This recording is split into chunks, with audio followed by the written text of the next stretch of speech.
திருமறை குர்ஆன் அல்லாஹ் பாருங்க, வஸ்தஈனு பிஸ்ஸப்ரி வஸ்ஸலாஹ், பிஸ்ஸலாத்தி வஸ்ஸப்ரின்னு அல்லாஹ் சொல்ல இல்லையே. தொழுகையின் மூலமாக உதவி தேடுங்கள், பொறுமையின் மூலமாக உதவி தேடுங்கள் என்று அல்லாஹ் என்ன சொல்றான்? பொறுமையின் மூலமாகவும் தொழுகையின் மூலமாகவும். வேண்டா, ஒரு கஷ்டத்தை நீங்க சந்திக்கிற அடுத்த நொடி பொழுது உங்களை பாதுகாக்கிறது பொறுமை தான். அடுத்த செகண்ட் தொழ முடியுமா? ரோட்ல ஒரு பிரச்சனையை சந்திக்கிறோம், வீட்டுக்கு வந்து அல்ல பள்ளிக்கு போய் தான் 2 ரக்காத் தொழணும். அப்ப அந்த இடத்துல நீங்க எதை நீங்க கையாளணும் இஸ்லாம் சொல்லுது? பொறுமையின் மூலமாக அல்லாஹ்விடத்தில் உதவி தேடுங்கள். அப்போ ஒரு மூமினுடைய பலமே என்னன்னு சொன்னா பொறுமை தான். உங்களால் தாங்க முடியாத ஒன்றை ஒருபோதும் உங்களுக்கு தரமாட்டான். ஒரு துன்பம், ஒரு கஷ்டம், ஒரு துயரம் எனக்கு வருகின்றதா, நானும் நீங்களும் எங்களுடைய உள்ளங்களை சமாளித்துக் கொள்ளணும். என்னால் இந்த கஷ்டத்தை துன்பத்தை சுமக்க முடியும், நான் பொறுமையாக இருக்கின்றேன், என்னுடைய ஈமானால முடியும், அதனால் அல்லாஹ் தருகின்றான் என்று நானும் நீங்களும் எங்களை திருப்தி அடைந்து கொள்ள வேண்டுமே தவிர பதறக்கூடாது. எனவே மூமின்களுடைய பெரிய பலம் பொறுமை என்பது.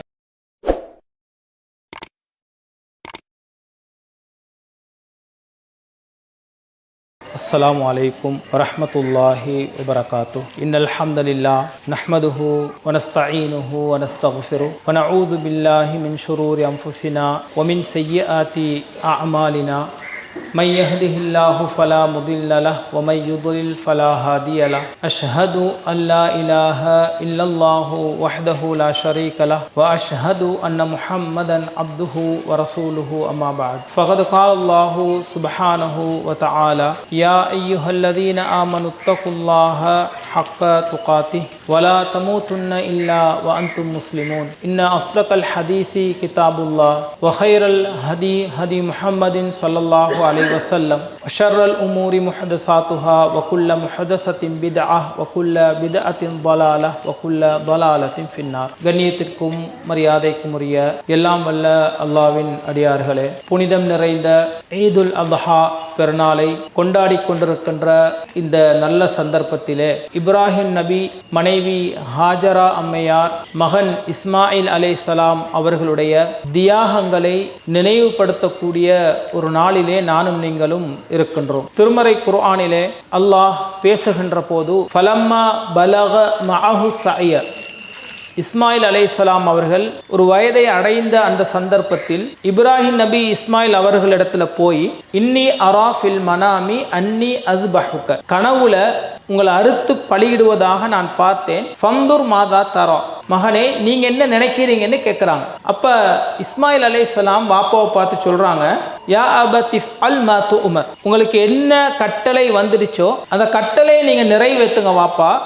சதஜிதுனி இன்ஷா அல்லாஹு மினஸ் சாபிரீன், பொறுமையாளர்களில் ஒருவனாக நீங்க என்ன பார்ப்பீங்க என்று இஸ்மாயில் அலைஹிஸ்ஸலாம் பதில் கொடுக்குறாங்க. அப்ப ஒருவரை அறுத்து கொலை செய்வது அப்படின்றது, அந்த வலியை ஒருவர் தாங்கிக் கொள்றதுன்றது சாதாரணமான ஒன்றல்ல. சாதாரண ஒரு சின்ன வெட்டுக்காயம் எங்களோட கையிலையோ உடம்புலையோ வந்தா நாங்கள் துடிச்சு போகும், பதறுவோம். பெரிய ஒரு காயம் வந்தா நாம் மௌத்தாகிடுவேனோ என்ற பெரிய ஒரு பயமும் அச்சமும் இருக்கும். அவ பெரிய வலியோட வேதனையோட ஒரு மரணத்தை சந்திக்க வாப்ப கூப்பிடுறாரு. மகனுடைய பதில் என்னண்டா, சதஜிதுனி இன்ஷா அல்லாஹு மினஸ் சாபிரீன், பொறுமையாளர்களில் ஒருவராக என்ன நீங்க பார்ப்பீங்க அப்படின்றது. அப்ப பொறுமையை இஸ்மாயில் அலைஹிஸ்ஸலாம் அவர்கள் அந்த கடுமையான வேதனையினுடைய வலியிலிருந்து தன்னை காத்து கொள்வதற்காக ஒரு நல்ல பண்பை வெளிப்படுத்துகின்றார். இப்ராஹிம் நபியுடைய ஆரம்ப அந்த அல்லாஹ்விடத்திலிருந்து வந்த கட்டளை, ரொம்ப காலம் கழிச்சு ஒரு கை குழந்தை கிடைக்குது, மக்காவுக்கு கொண்டு போய் வைஃபையும் குழந்தையும் விட்டுட்டு வரணும் என்றது அல்லாஹ்வுடைய கட்டளை. மனைவியையும் மகனையும் இப்ராஹிம் நபி கூட்டிட்டு வர்றாங்க. அந்த மக்கா என்ற பள்ளத்தாக்குல விட்டுட்டு திரும்பி வர்றாங்க. மனைவி பார்க்குறாங்க, வரும்போதும் ஒன்றும் சொல்ல இல்லை, வந்து இந்த இடத்துல விட்டுட்டு போறாரு, கொஞ்சம் போல தண்ணியையும் பேரிச்சம் பழத்தையும் தந்துட்டு பின்னாடியே வர்றாங்க. வந்து கேட்குறாங்க, யா இப்ராஹிம் ஐன தத்ஹப், நீங்க எங்க போறீங்க? வதத்ருக்னா ஃபீ ஹாதல் வாதி அல்லதி லைஸ ஃபீஹி இன்சுன் வலா ஷையுன், எந்த மனிதனும் எந்த புட்பூண்டும் எந்த மரங்களும் இல்லாத இந்த பள்ளத்தாக்கிலே விட்டு நீங்க எங்க போறீங்கன்னு கேட்குறாங்க. இப்ராஹிம் நபி அந்த கேள்விக்கு பதில் சொல்லவும் இல்லை, திரும்பி மனைவியை பார்க்கவும் இல்லை. ஃபரத்தத மிராரன், ஒன்றுக்கு பல தடவை கேட்குறாங்க, பதில் வர இல்லை. கேட்குறாங்க, அல்லாஹு அமரக பிஹாதா, அல்லாஹ்வுடைய கட்டளைப்படியா நீங்க எங்களை இங்க கொண்டு வந்து வச்சுட்டு போறீங்கன்னு கடைசியா கேட்குறாங்க. அப்ப இப்ராஹிம் நபி தலையாட்டுறாங்க, நாம் அல்லாஹ்வுடைய கட்டளை தான். அப்ப அந்த பெண்மணி ஹாஜரா அம்மையார் சொல்றாங்க, இதன் வல்லாஹி லா யுதையனா, அப்படி என்றால் அல்லாஹ் ஒருபோதும் எங்களை நெருக்கடிகளுக்கு உட்படுத்த மாட்டான் என்று அந்த பெண்மணியினுடைய அந்த வீர வசனத்தை பேசி திரும்பி போறாங்க குழந்தை கிட்ட. இப்ராஹிம் நபியும் போயிடுறாரு. சும்மா அந்த நிலைமையை கொஞ்சம் யோசிச்சு பாருங்க. எந்த மனிதர்களும் இல்லாத, எந்த மரங்களும் இல்லாத ஒரு இடம். இப்ப இந்த இடத்துல நைட்ல தங்குறதாக இருந்தால், ஒரு இரவு தங்குறதாக இருந்தாலும் எவ்வளவு சிரமம். இந்த இடத்துல இவ்வளவு வெளிச்சம் இருந்தும் அப்ப அது எந்த வெளிச்சமும் இல்லை. நைட்டானா இருள், பகலாயினா வெயில் காலம் என்றா வெயில், கூழ் காலம் என்றா கூழ். அப்ப அந்த பெரிய ஒரு தியாகத்தை நானும் கை குழந்தையோடு எந்த உதவியும் இல்லாம அந்த இடத்துல இருக்க போறாங்க. கற்களும் மலைகளும் குன்றுகளும் நிறைந்த ஒரு இடம். அப்போ ஒரு பெண் அதை வெளிப்படுத்துறதாக இருந்தா, அந்த பெண்ணுடைய அந்த அவ்வளவு பெரிய தியாகத்துக்கு பின்னாடி அஸ்திவாரமாக, ஆணிவாரமாக இருக்க போறது என்னன்னா பொறுமை தான். பொறுமை இல்லாட்டி இருக்க முடியாது இல்ல. அப்ப அங்க இஸ்மாயில் அலைஹிஸ்ஸலாமும் அந்த கொலை என்ற அந்த மரணத்தை சந்திக்கிறதுக்கு பொறுமையை கொண்டு வந்து வைக்கிறாங்க. இந்த பெண்மணியின் பெரிய ஒரு தியாகத்தை, பெரிய ஒரு சோதனையை சந்திக்க போறாங்க. அல்லாஹ் மேல அந்த நம்பிக்கையை வைத்து பொறுமை என்ற அந்த ஆயுதம் தான். இது எல்லாத்தையும் தாண்டி இதை செய்யற இப்ராஹிம் அலைஹிஸ்ஸலாம் ரொம்ப காலம் கழிச்சு ஒரு புள்ள கிடைக்குது. மனைவியையும் குழந்தையும் அந்த இடத்துல விட்டுட்டு வரும்போது அவருடைய மனநிலை, பிள்ளைய அறுக்க சொல்றாங்களே அறுக்க போகுன்னு அந்த மனநிலை, ஒரு வாப்பவா ஒரு உம்மவா நாங்க யோசிச்சு பார்ப்போம். அப்ப மொத்த தியாகத்தை நீங்க பார்த்தீங்கன்னா அதற்கு அஸ்திவாரமாக, ஆணிவாரமாக இருக்கிறது பொறுமை என்ற அந்த ஆயுதம் தான். இப்போ மனிதனுக்கு எந்த சோதனை இந்த உலகத்தில் வந்தாலும், துன்பங்கள் வந்தாலும், இப்ராஹிம் நபி இடத்துல அவங்களுடைய குடும்பத்திடத்தில் நானும் நீங்களும் பெற வேண்டிய மிகப்பெரிய படிப்பினை என்னன்னு சொன்னா, பொறுமை என்ற அந்த சிறந்த உயர்ந்த அந்த பண்பு தான் அந்த தியாகங்களை அந்த குடும்பங்களுக்கு செய்ய வச்சதே தவிர வேறு எதுவுமே கிடையாது. எனவே அல்லாஹ் மீது நம்பிக்கை வைத்திருக்கின்ற நானும் நீங்களும் இந்த தியாக திருநாளிலே இப்ராஹிம் நபியிடமும் அவருடைய மனைவியிடத்திலிருந்தும் மகனிடமிருந்தும் படிக்க வேண்டிய மிக முக்கியமான பாடம் இந்த பொறுமை என்ற நல்ல சிறந்த இந்த பண்பு தான். பொறுமை ரொம்ப அழகானது. திருமறை குர்ஆன் அல்லாஹ் சொல்கின்றான், ஃபஸபுருன் ஜமீல். பொறுமை ரொம்ப அழகு என்று அல்லாஹ் சொல்றான். அழகு தானே. நீங்க திட்டும் போது பதிலுக்கு வைஃபும் திட்டினா பார்க்கறதுக்கு அசிங்கமா இருக்கும். ரொம்ப அமைதியா இருந்தேன்னு வைங்களேன், வெளியிலிருந்து பார்க்கிறவங்களுக்கு அந்த குடும்பம் ரொம்ப நல்ல குடும்பமா தெரியும். பொறுமை அழகா இருக்கும். நீங்க கோபப்படும் போது உங்களுடைய முகம் விகாரமாக இருக்கும், வார்த்தைகள் கெட்ட வார்த்தைகளாக இருக்கும். பொறுமையாக இருந்து பாருங்களேன் ஒரு விஷயத்துல, அது ரொம்ப அழகானது அல்ல. இந்த பொறுமை என்றது, இந்த அழகானது என்பது எந்த இடத்துல சொல்றான்டா, யூசுப் நபியை கொண்டு போய் அந்த குழந்தைகளை ஓனாய் தின்னுடுச்சுன்னு சொல்லி கிணத்துல போட்டு வருவாங்க.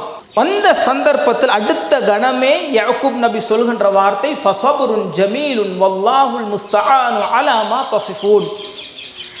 அழகான பொறுமையை நான் மேற்கொள்கின்றேன், உதவி தேடப்படுவதற்கு அல்லாஹ்வே மிக தகுதியானவன். இப்ப யாக்கூப் நபி கோபப்பட இருந்துச்சா இல்லையா? நான் சொல்ல சொல்ல நீங்க என் பிள்ளைய கூட்டிட்டு போனீங்கடான்னு அவங்கள அடிக்க இருந்துச்சா இல்லையா? அவங்கள திட்ட இருந்துச்சா இல்லையா? ஆனா அந்த கெட்ட பண்பை யாக்கூப் நபி அவர்கள் வெளிப்படுத்தவில்லை. நான் ஃபஸபுருன் ஜமீலுன், அழகான பொறுமையை நான் மேற்கொள்கின்றேன் என்று பொறுமையாக யாக்கூப் நபி இருந்தது அல்லாஹ் சொல்லி காண்பிக்கின்றார். அப்ப பொறுமை ரொம்ப அழகானது, அழகான ஒரு பண்பு, சிறந்த பண்பு. எனவே தியாகங்களை நீங்கள் செய்வதாக இருந்தால், அர்ப்பணிப்புகளை செய்வதாக இருந்தால், சோதனைகளை தாங்கிக் கொள்வதாக இருந்தால், துன்பங்களை சகித்து, துன்பங்களை உங்களுக்கு வருகின்ற போது அதை தாங்கிக் கொள்வதாக இருந்தால், பொறுமை உங்களுக்கு அடிப்படையாக தேவையாக ஒன்று.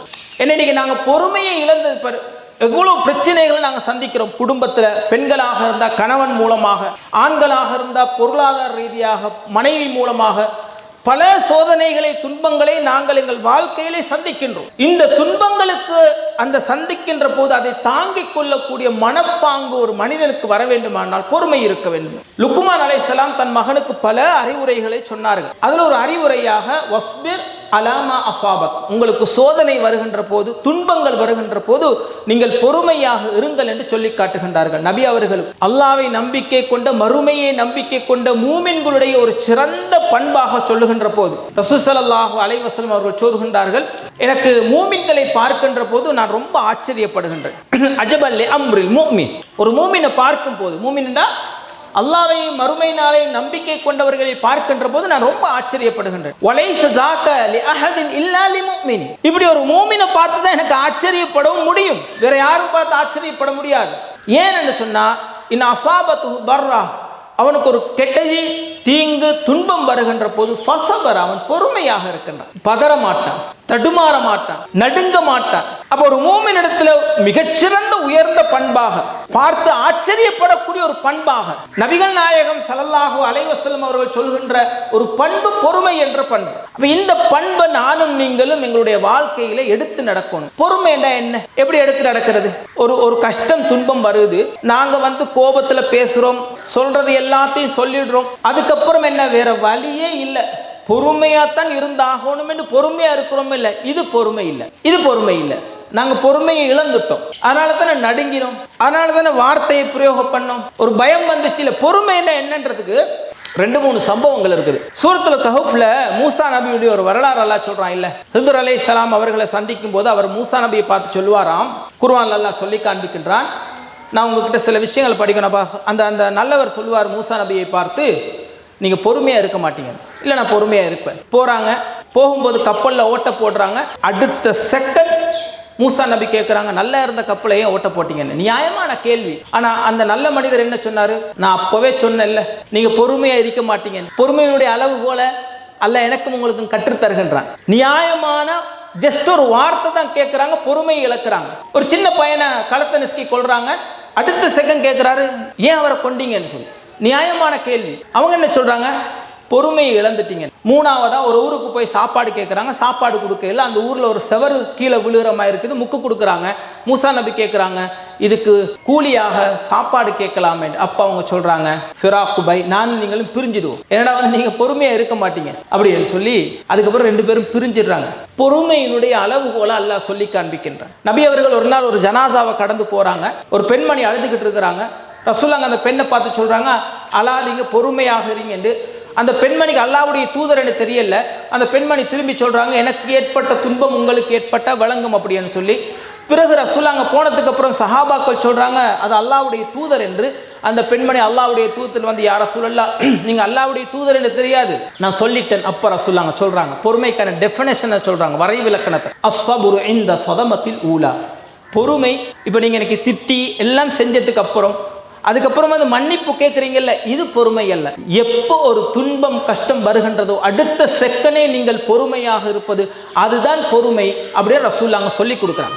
அப்போ நாங்கள் அதை ஹாஜரா அம்மையார்கிட்ட பார்க்கலாமா இல்லையா? திட்டினாங்களா கணவனை, எங்கே விட்டுட்டு போறேன்னு?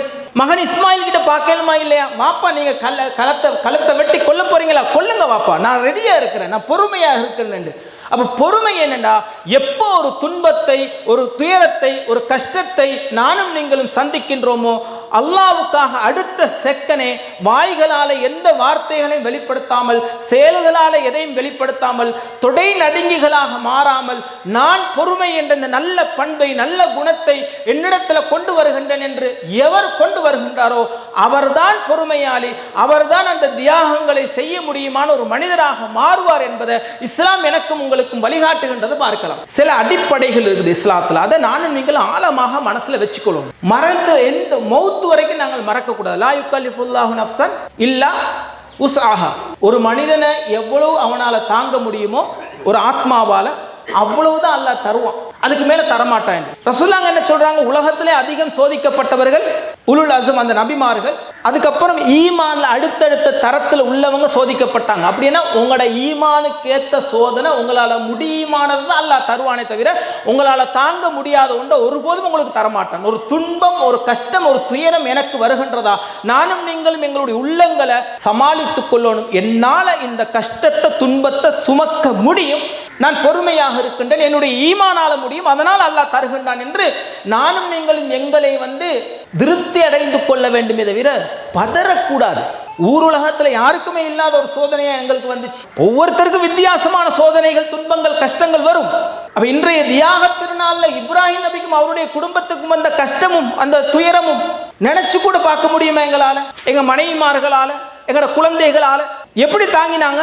அவங்களுடைய ஈமானால் அதை தாங்க முடியும், அந்த பொறுமை அவர்களுக்கு இருந்துச்சு, தாங்கினாங்க. எனவே எங்கட ஈமானுக்கு ஏத்த, எங்கட ஈமானுடைய அந்த பவருக்கு ஏற்றதான் அல்லாஹ் எங்களுக்கும் சோதனைகளை தருவான். தருகின்ற போது என்னால இதை சுமக்க முடியும், என்னால இதை சமாளிக்க முடியும், இந்த துன்பத்தை கஷ்டத்தை என்னால கடக்க முடியும், என்னுடைய ஈமானால கடக்க முடியும் என்று ஒரு மூமின் நினைத்து அதை கடக்க முயற்சிக்க வேண்டுமே தவிர பதறக்கூடாது, நடுங்கக்கூடாது, வார்த்தைகளை வெளியிடக்கூடாது. கடந்த காலங்களில் 2018, 19 காலங்களில் பெரிய பெரிய நிகழ்வுகள் எல்லாம் நடந்துச்சு. நாங்க பொறுமையை இழந்தோம், பயந்தோம், தொடை நடுங்கிகளாக மாறினோம். வேற வழியே இல்லை.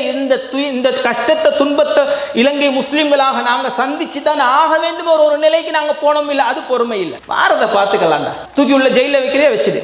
நான் எதுவுமே செய்யல. நான் சுமந்திருக்கின்ற இந்த ஏகத்துவத்தால, நான் சுமந்திருக்கின்ற தௌஹீதுக்கு நீ தருகின்ற இந்த கஷ்டமா? இவ்வளவு காலம் இவனை ஒண்ணுமே பண்ண முடியலன்னு என்ன போய் போலீஸ்ல சொல்லி கொடுத்து தூக்க வைக்கிறே செய். என் ரப்பு என் கூட இருக்கின்றான், என் அல்லாஹ்வுடைய உதவி எனக்கு இருக்கின்றது என்று அந்த நேரத்தில் நானும் நீங்களும் நினைத்து அல்லாஹ் மீது பாரத்தை போட்டு பயப்படாம, தயங்காம, தொடை நடுங்கிகளாக மாறாம அந்த பிரச்சனையை சந்திச்சிருந்தோமே ஆனால் நிச்சயமாக ரசூலுல்லாஹ் அந்த ஆச்சரியப்படக்கூடிய அந்த மூமின்கள்ல நானும் நீங்களும் இருப்போம். எந்த இப்ராஹிம் நபியுடைய தியாகத்தை நானும் நீங்களும் இங்க கொண்டாடுகின்றோமோ அந்த தியாகத்தினுடைய பின்னணியில் அந்த இப்ராஹிம் நபியுடைய முன்மாதிரியை பின்பற்றியவர்களாக நானும் நீங்களும் இருப்போம். இப்ராஹிம் நபியை தூக்கி நெருப்புல போடும் போது என்ன சொன்னாங்க? அல்லாஹ் எனக்கு போதுமானவன், அவன் என்ன பாதுகாப்பான். ஒட்டுமொத்த ஊரும் உலகமும் அரசும் சேர்ந்து என்ன நீ எரிக்கணும்னு நினைச்சாலும் என் ரப்பு என்ன பாதுகாப்பான். அதுதான் ஈமானுடைய உச்சகட்டம், அந்த நம்பிக்கையினுடைய உச்சகட்டம். எப்படி முடியும் என்ற பொறுமைதான். பொறுமையை நீங்க இழந்து இந்த உலகத்துல வேறு எதையுமே சாதிக்க முடியாது. எனவே மூமின்களுடைய பெரிய பலம் பொறுமை என்பது. திருமறை குர்ஆன் அல்லாஹ் பாருங்க, வஸ்தஈனு பிஸ்ஸப்ரி வஸ்ஸலாஹ், பிஸ்ஸலாத்தி வஸ்ஸப்ரின்னு அல்லாஹ் சொல்ல இல்லையே. தொழுகையின் மூலமாக உதவி தேடுங்கள், பொறுமையின் மூலமாக உதவி தேடுங்கள் என்று அல்லாஹ் என்ன சொல்றான்? பொறுமையின் மூலமாகவும் தொழுகையின் மூலமாகவும். வேண்டா, ஒரு கஷ்டத்தை நீங்க சந்திக்கிற அடுத்த நொடிப்பொழுது உங்களை பாதுகாக்கிறது பொறுமை தான். அடுத்த செகண்ட் தொழ முடியுமா? ரோட்ல ஒரு பிரச்சனையை சந்திக்கிறோம், வீட்டுக்கு வந்து அல்ல பள்ளிக்கு போய் தான் 2 ரக்காத் தொழணும். அப்ப அந்த இடத்துல நீங்க எதை நீங்க கையாளணும்னு இஸ்லாம் சொல்லுது? பொறுமையின் மூலமாக அல்லாஹ்விடத்தில் உதவி தேடுங்கள். 2வது தொழுகையின் மூலமாக உதவி தேடுங்கள். அப்போ ஒரு மூமினுடைய பலமே என்னன்னு சொன்னா பொறுமை தான். வாழ்க்கையில வரக்கூடிய கஷ்டங்களுக்கான அஸ்திவாரமே அடிப்படை என்னென்ன பொறுமை தான். இந்த பொறுமையை நானும் நீங்களும் கடைபிடிப்போமேயானால் குடும்ப வாழ்க்கையில, சமூக வாழ்க்கையில, தஅவா வாழ்க்கையில, இன்னும் பல எங்களுடைய வியாபாரங்கள்ல எல்லாத்துலையும் வரக்கூடிய துன்பங்களையும் துயரங்களையும் கஷ்டங்களையும் நானும் நீங்களும் அற்பமாக, இந்த உலகத்துல எங்களை மாதிரி அதை சுலபமாக கடக்கக்கூடியவர்கள் வேறு யாருமே இருக்க மாட்டார்கள். காலுக்கு கீழே போட்டு முதிச்சுட்டு போய்கிட்டே இருப்போம். எனவே இப்ராஹிம் நபியினுடைய அந்த தியாகத்தினுடைய அடிப்படை, இஸ்மாயில் நபியுடைய அந்த தியாகத்தினுடைய அடிப்படை, ஹாஜரா அம்மையாருடைய தியாகத்தினுடைய அடிப்படை பொறுமை. அந்த பொறுமை என்ற அந்த உயர்ந்த சிறந்த நல்ல பண்பையும் யாக்கூப் நபி ஃபஸபுருன் ஜமீல், அழகான பொறுமை என்று சொல்கின்றான். அந்த அழகான பொறுமையை அல்லாஹ் பொறுமையை கொண்டு நீங்கள் உதவி தேடுங்கள் என்று சொல்கின்ற அந்த அழகான பொறுமையை கொண்டு நபி அவர்கள் சொல்கின்றார்கள், மூமின்களை பார்த்து நான் ஆச்சரியப்படக்கூடிய பண்புகளில் ஒன்று பொறுமை என்று. அந்த பொறுமையை நானும் நீங்களும் மௌத்து வரைக்கும் அதை கடைபிடிக்கக்கூடியவர்களாக இருந்தோமே ஆனால் இந்த தியாக திருநாள நானும் நீங்களும் மிகச்சிறப்பாக முன்மாதிரியாக எனக்கும் உங்களுக்கும் எடுத்துக்கொள்ளலாம். வல்ல ரஹ்மான் அந்த இப்ராஹிம் நபியுடைய தியாகத்தை நினைவூட்டுவதன் மூலமாக அவர்களுடைய அந்த தியாகத்தினுடைய பின்னணியில அஸ்திவாரமாக இருந்த அந்த பொறுமையை கடைபிடிக்கக்கூடியவர்களாக நானும் நீங்களும் இருப்போம் என்று கேட்டுக்கொண்டவனாக